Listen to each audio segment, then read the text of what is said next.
Test de connaissance du français, TCF. Partie 1, compréhension orale. Dans cette partie du test, vous allez montrer votre compréhension du français parlé, dans des situations de la vie quotidienne, ou du monde professionnel, tel qu'on peut l'entendre en France ou dans un pays francophone. Consignes à suivre. Lisez attentivement les consignes affichées sur votre écran. Avant chaque document sonore, vous entendrez le signal sonore. Attention! Vous n'entendrez ces documents sonores et les questions qu'une seule fois. Alors écoutez bien.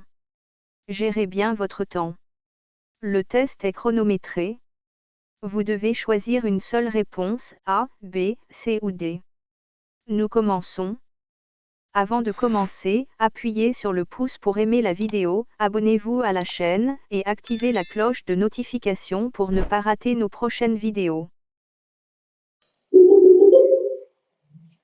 Regardez l'image 1. A. Je peux m'asseoir ici. B. Mon chien peut venir avec moi. C. Quand passe le prochain bus? D. Vous me donnez un ticket?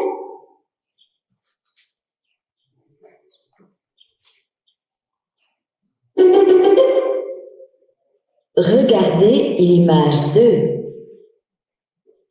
A. Bravo, cuisinier, c'est délicieux. B. Je voudrais une table à la fenêtre. C. Un autre café, s'il vous plaît. D. Vous pouvez garder la monnaie.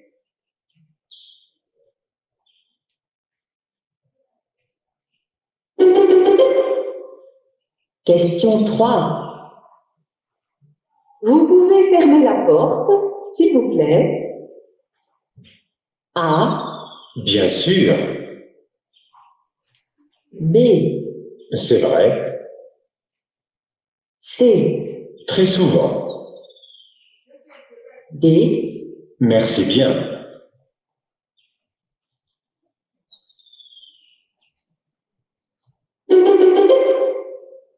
Question 4.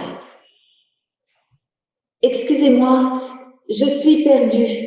Je veux aller à la mairie. A. Oui, allez-y. C'est ouvert maintenant. B. Oui, attendez. Elle va bientôt arriver. C. Oui, cherchez dans la bibliothèque. D. Oui, prenez la première rue à droite.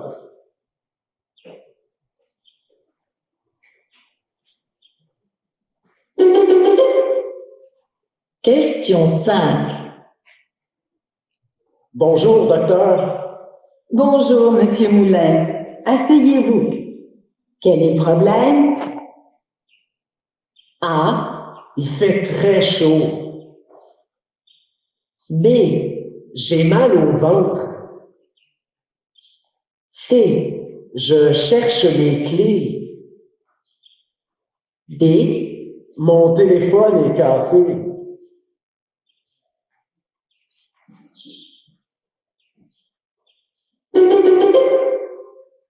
Question 6. J'ai trouvé un nouveau restaurant. On réserve une table pour 2 à midi. Tu es d'accord? A. Désolé, je mange avec mes collègues. B. Désolé, je ne peux pas t'aider. C. Désolé, je préfère le menu à 18 €. D. Désolé, je te réponds dans la soirée.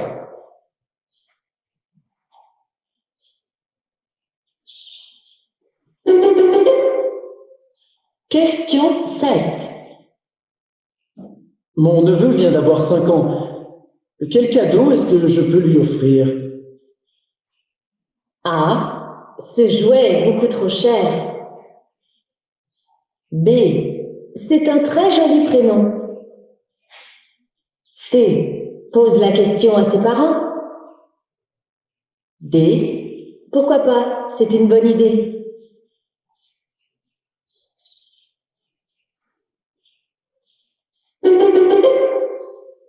Question 8.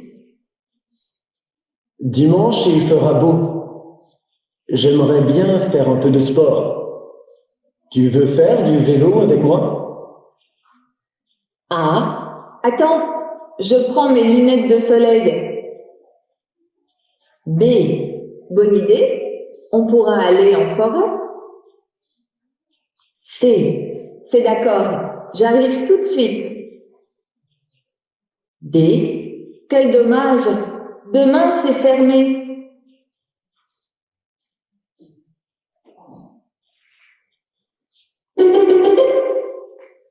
Question 9. Salut Sylvie, ça va? T'as l'air fatiguée. Quand est-ce que tu pars en vacances? A. J'ai mon vol mardi prochain. B. Je reste 5 jours sur place. C. Je vais visiter l'Italie. D. Je voyage avec mes collègues.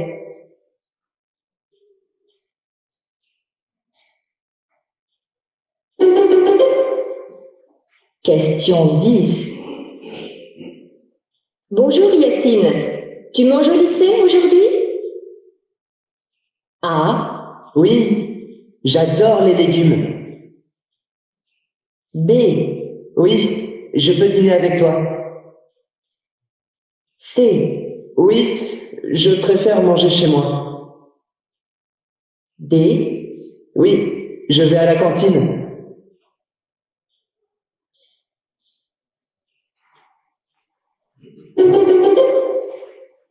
Bonjour, je voudrais réserver 2 places pour le film Neige éternelle à 20h.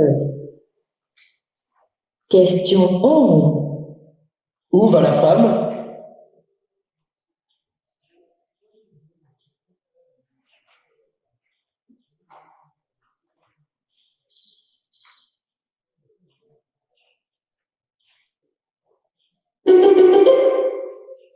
Je voudrais des informations sur le carnaval d'hiver, s'il vous plaît.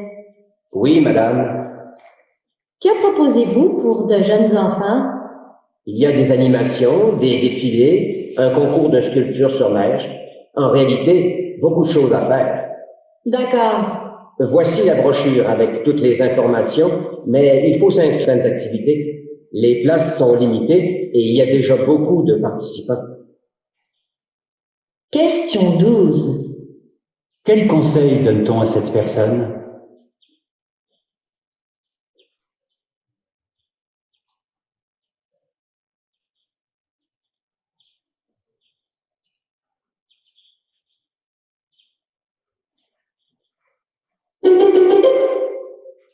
Ses patients sont des girafes, des pandas ou des tigres.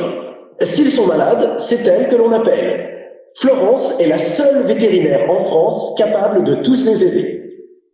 Florence, pourquoi avoir choisi de vous occuper de ces animaux en particulier? Toute petite, j'apprenais les noms des animaux africains et je rêvais de soigner des lions. Ce rêve est devenu réalité. Dans quels endroits travaillez-vous? J'interviens dans les zoos, les cirques ou les parcs animaliers. Question 13. Quelle est la particularité de Florence?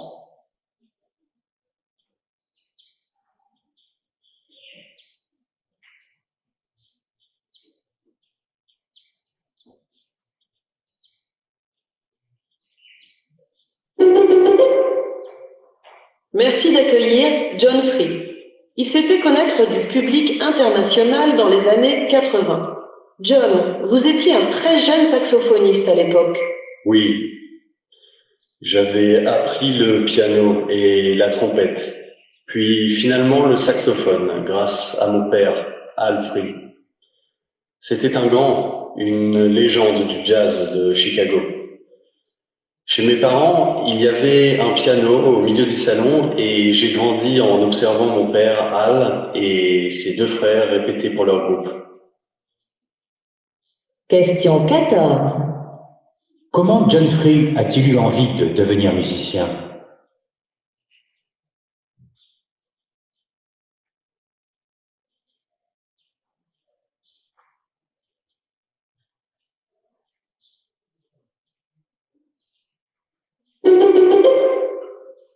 François, souvenez-vous que l'informaticien passera cet après-midi au service comptabilité. Oui, je sais, pour les 2 ordinateurs en panne.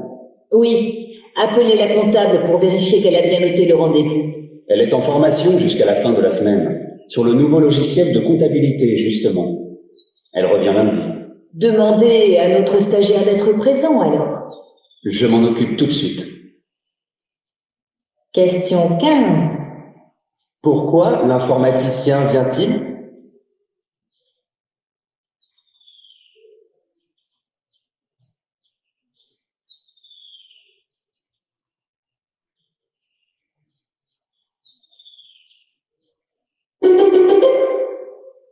Tiens, Julie, qu'est-ce que tu fais là? Je viens pour le test de biologie. Tu ne sais pas qu'il a été annulé? Non, j'étais absente au dernier cours. Pourquoi ce changement? À cause de la grippe. Il y a eu beaucoup d'absences cette semaine. Le prof préfère le faire dans 2 semaines. Mais puisque tu es là, accompagne-moi en salle B14. Il y a une conférence intéressante. Question 16. Qu'apprend-on à propos du test de Julie?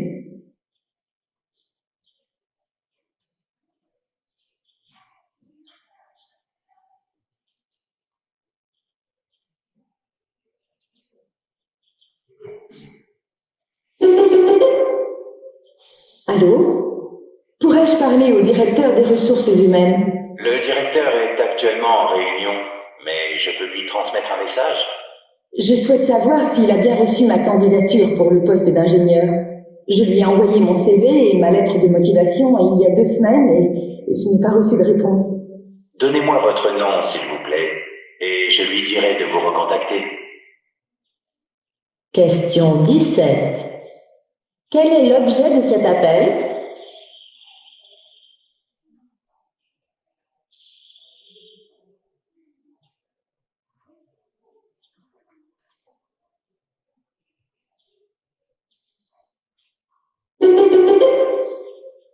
Madame? Bonjour, monsieur. On m'a volé mon sac hier dans le métro à la station Mont-Royal. Quelles sont les démarches à suivre pour obtenir un autre passeport rapidement? Eh bien, tout d'abord, nous allons enregistrer votre déclaration et ensuite, il vous faudra aller à l'ambassade de France de Montréal pour leur signaler. D'accord. Merci, monsieur. Question 18. Quel est le problème de cette femme?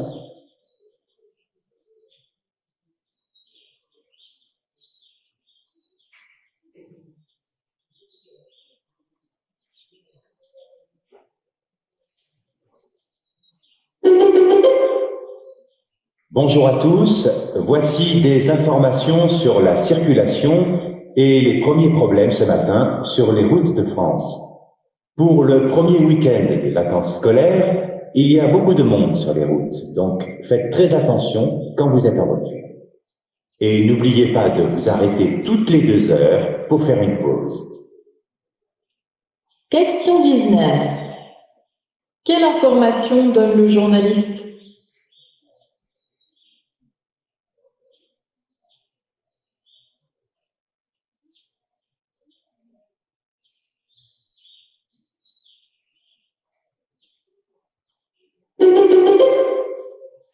Hélène Carrère-Mancos, votre article nous informe du danger qui menace l'existence et le développement des lycées français de l'étranger.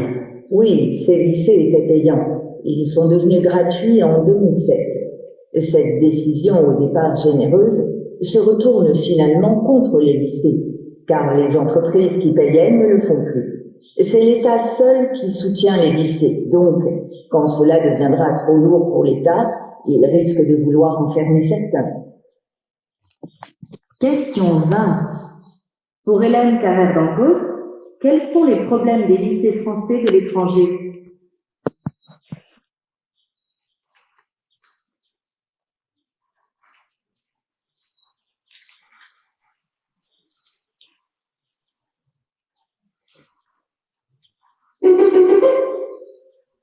Quel froid ce matin! Ouais, mais au moins, il y a du soleil. C'est sûr, à côté d'hier, la pluie toute la journée, c'était l'horreur. Ah oui, j'aime mieux ce froid sec. Question 21. Quel temps fait-il aujourd'hui?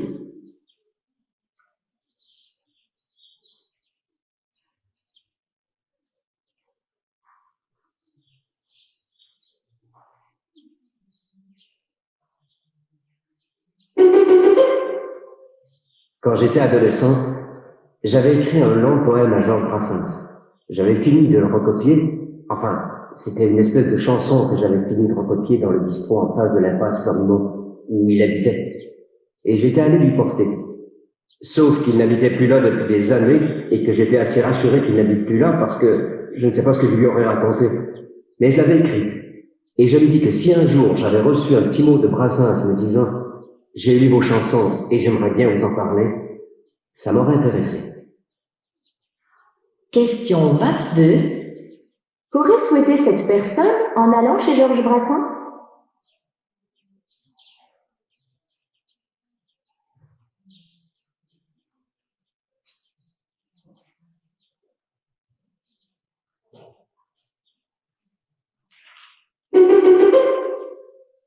Isabelle Olivier, en tant que directrice d'une agence de voyage, en quoi votre agence est-elle différente des autres? Tout d'abord, je travaille toujours avec des gens qui garantissent le respect des partenaires locaux. Ensuite, je cherche à définir les motivations des personnes qui viennent me voir afin de les orienter vers des formules auxquelles ils n'ont pas forcément pensé. En général, après une discussion avec ces personnes sur la destination souhaitée, ils s'aperçoivent qu'un séjour classique ne coûte pas moins cher qu'un séjour sur mesure. Question 23. Que propose cette agence de voyage?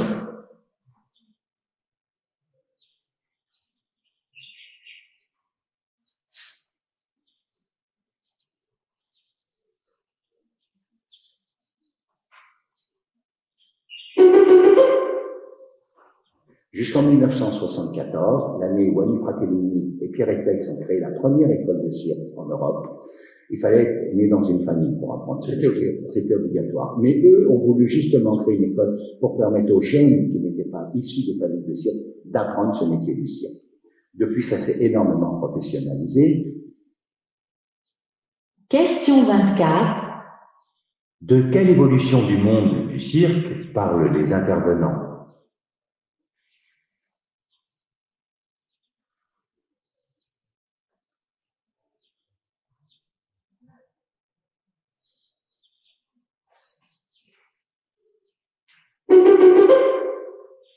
Les agronomes travaillent beaucoup sur l'agroécologie. Notre modèle est très dépendant du pétrole et du gaz pour les engrais, le transport des denrées, l'énergie pour l'irrigation.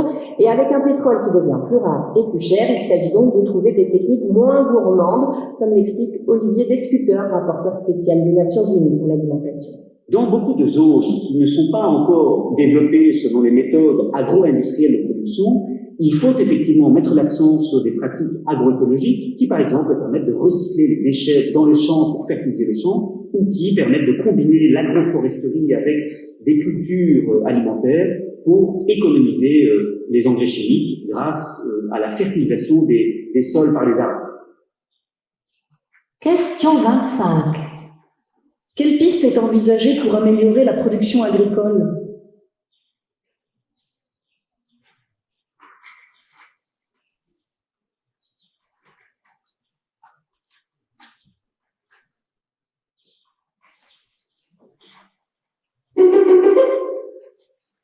À peine a-t-on le temps de s'habituer à être parent que l'on doit préparer nos enfants à devenir autonomes, puis à partir. Ce moment où le jeune adulte quitte la maison est difficile, effectivement. Ce moment est difficile tant pour le parent que pour l'enfant. Les adolescents qui ont attendu parfois très longtemps ce temps de liberté, eux-mêmes peuvent se retrouver démunis au moment de franchir la porte de la maison. Aujourd'hui, les jeunes adultes vivent de plus en plus longtemps chez leurs parents. Tout à fait. On invoque des raisons économiques pour rester à la maison plus longtemps. Ceci est parfois lié aussi à une question d'immaturité. On est bien à la maison, maman et papa prennent soin de tout. Pratique quand même, Oui, j'ai blanchi. Exactement.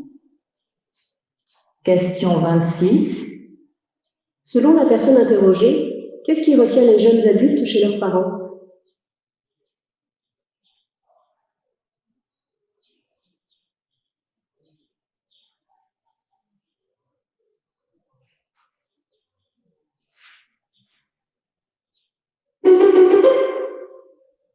Comment les jeunes Français envisagent-ils leur avenir? La réponse est à lire dans le sondage publié aujourd'hui par le tout nouvel Observatoire des jeunes et des familles. 1000 jeunes de 18 à 25 ans et 1000 familles ont été interrogées. Première surprise, les jeunes ont plutôt confiance en l'avenir à 52%, et même si les difficultés économiques les angoissent, 8 sur 10 estiment qu'ils obtiendront ce qu'ils veulent, et les principaux obstacles seront le travail et le logement. Question 27. Qu'apprend-on sur l'attitude des jeunes Français face à leur avenir?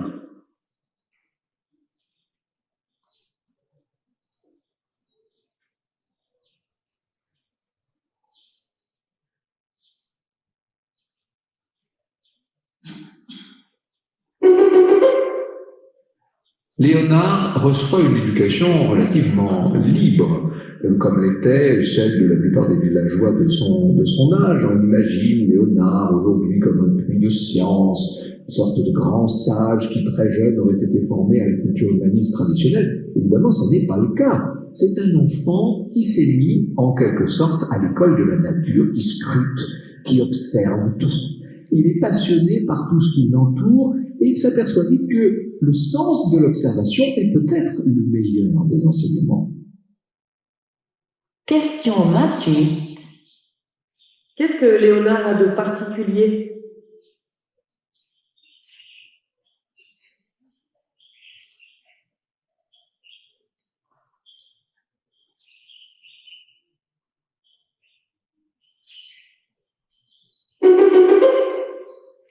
Quand un Français s'aperçoit que ses compétences ne sont pas en adéquation avec le marché du travail québécois, il commet généralement la même erreur. Plutôt que d'aller chercher une autre expérience en se disant « ce n'est pas grave, je vais peut-être obtenir un poste avec moins de responsabilités, mais je vais chercher à développer de nouvelles compétences en occupant un nouvel emploi dans un secteur différent », il essaie de retourner à l'université et refaire un certificat. Que conseillez-vous alors? En tant qu'enseignant à l'université, je lui dis, tu pourrais trouver un emploi demain matin si tu misais sur le développement de tes compétences plutôt que sur ton bout de papier. Question 29. Que recommande cet universitaire pour trouver un travail au Québec?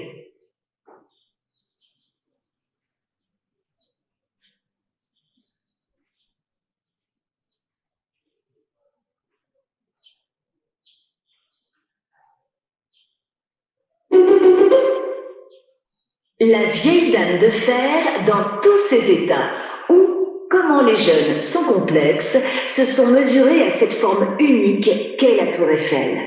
Pour ce concours organisé par la Fondation Eiffel, adressé aux élèves des écoles d'architecture, la consigne était de rêver. Concevoir un édifice de très grande hauteur sur le Champ de Mars à Paris, à distance, accolé ou à la place de la Tour Eiffel.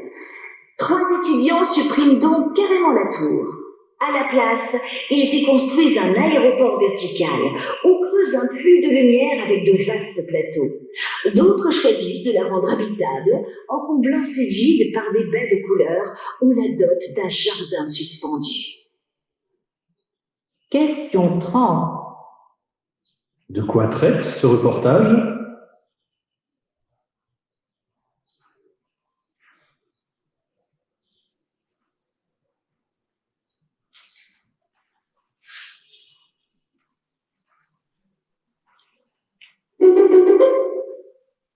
On fait un petit tour de France, c'est-à-dire qu'on est parti vers le sud et on s'est arrêté à La Rochelle parce que nos ancêtres viennent de La Rochelle.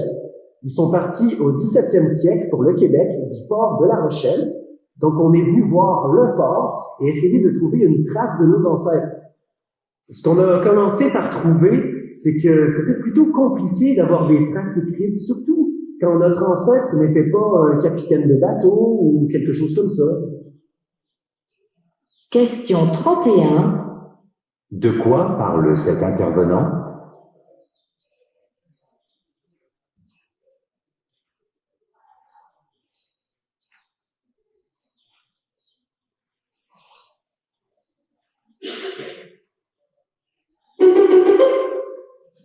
En fait, comme on habite tous le 19e arrondissement de Paris, le canal de l'Ourcq est devenu notre espace de bénéfice quotidien.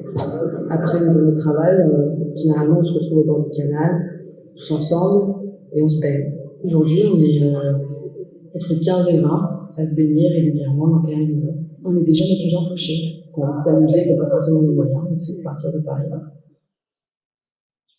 Question 32. Que font les jeunes Parisiens dont parle ce reportage?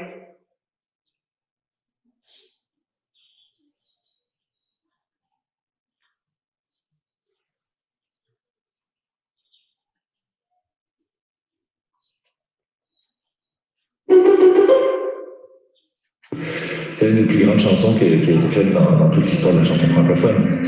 On a accès à c'est un court-métrage, en fait, c'est même un long-métrage en quelques minutes. Et d'arriver à dépeindre tout un univers où on comprend la complexité du personnage, où on peut le mettre dans un contexte social, où on a même presque des parfums, on a tout dans cette chanson-là. Donc pour moi, c'est comme si j'avais chanté un grand maître. Si j'étais en classique, j'aurais eu Bach, là, j'ai chanté Aznavour, j'ai chanté cette chanson d'Aznavour. Question 33.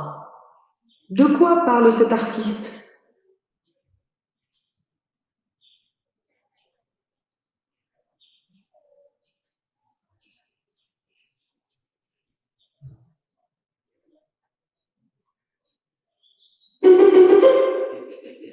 Les plus de 60 ans, ils sont près d'1 milliard sur la planète, 15 millions en France, et ce nombre a vocation à grossir. Aujourd'hui, les seniors, c'est 23% de la population française. Bientôt, ce sera 30%. Des seniors qui voyagent, qui consomment, qui s'équipent, des seniors dont la santé vacille aussi et qui entrent dans la dépendance. Un marché juteux pour les entreprises et un formidable gisement de croissance et d'emploi qui n'a pas échappé à Michel Delaunay, la ministre déléguée aux personnes âgées. Dans le secteur de l'aide à domicile, on considère qu'il faut 220 000 emplois de plus d'ici 2020. Incroyable. Aucun autre ministère ne peut proposer autant de champs de croissance. Question 34. Dans ce reportage, qu'apprend-on sur les seniors?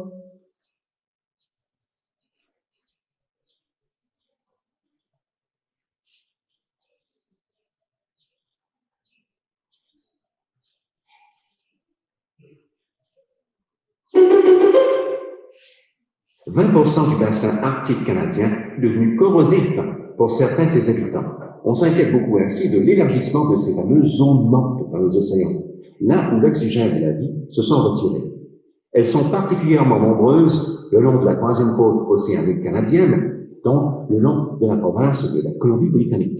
Denis Gilbert est chercheur scientifique au ministère canadien de Pêche et Océan Canada. Selon lui, il faut savoir dépasser les simples manchettes alarmistes des journaux, basées souvent sur les cris d'alarme des environnementalistes. Le phénomène des zones mortes ou de l'hypoxie n'est pas nouveau, et ce n'est pas obligatoirement une mauvaise chose. La preuve, en tout cas, reste à faire.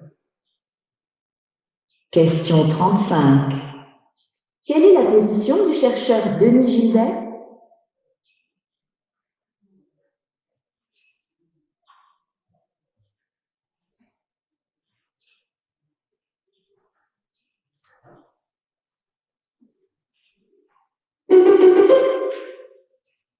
Les nouveaux outils aujourd'hui que nous utilisons au quotidien, est-ce qu'ils ont stimulé de nouvelles intelligences ou est-ce qu'elles en ont, est-ce qu'ils ont amoindri d'autres capacités? Alors, on peut considérer qu'en effet, les nouveaux outils numériques, par exemple, ordinateurs, robots, font qu'on va déléguer aux machines certaines tâches asservissantes pour l'homme. On voit pour la mémoire, le calcul mental. C'est un autre aspect, la mémoire. La mémoire, c'est le second, c'est que la mémoire est devenue plutôt externe. La mémoire étant externe et finalement les tâches qui nécessitaient beaucoup de temps, de concentration, de labeur plus automatique peuvent être délégués aux machines. Donc, il y a là un espace de nouveauté. Question 36. Qu'explique l'intervenant à propos des nouveaux outils numériques?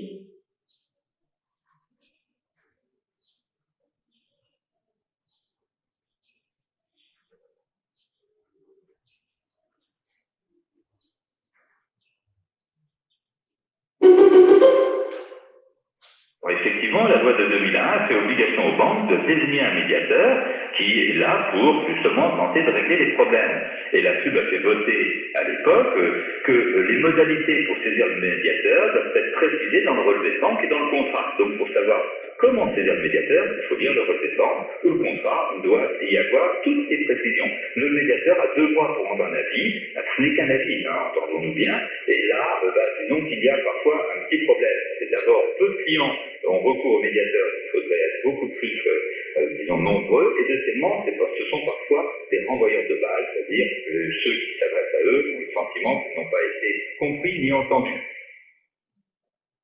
Question 37. Quelles sont les limites du recours au médiateur lors d'un conflit avec sa banque?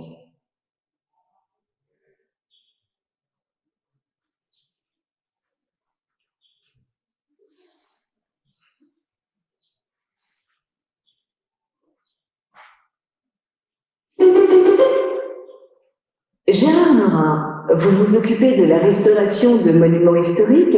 Comment s'y prend-on lorsqu'il faut refaire des éléments dont il ne reste quasiment aucune trace? Nécessité fait loi en la matière. Lorsqu'une peinture ou un vitrail, par exemple, ont complètement disparu dans une église, nous n'avons pas d'autre choix que de concevoir une œuvre moderne, selon les standards actuels. On ne fait pas un pastiche ou une imitation. Ce serait la pire des choses à faire à un monument. On sait que le faux contamine le vrai, et aujourd'hui, il règne une suspicion sur certains monuments parce qu'on a voulu faire du faux à mauvais escient, sans avoir le talent de ceux qui créaient les originaux aux périodes antérieures. Question 38. Quelle solution l'expert juge-t-il préférable concernant les éléments architecturaux que le temps a détruits?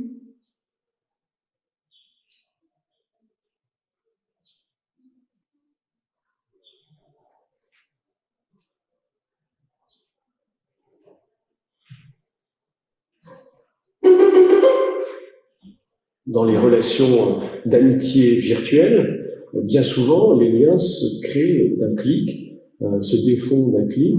Il y a une précarité de la relation humaine dans ces réseaux-là. Et puis même aussi dans les rencontres qu'on est appelé à faire sur le mode de l'instantanéité, dans le speed dating ou toute forme de speed meeting, qui fait que on cède à l'affect du moment pour décider si on maintient une relation ou pas. Et donc tout le caractère durable et vertueux des amitiés à l'échelle de vie, on peut se poser la question de leur existence à l'avenir. Question 39. Que regrette l'intervenant dans ce type de relation?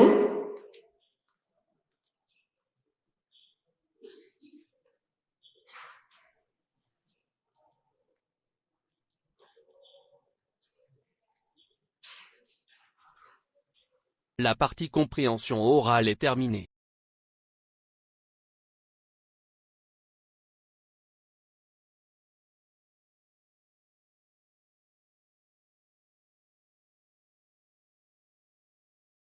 C'est la fin de cette vidéo. Si vous l'avez aimée, n'oubliez pas de cliquer sur le pouce bleu, partagez avec vos amis et surtout abonnez-vous à la chaîne pour ne pas rater nos prochaines vidéos.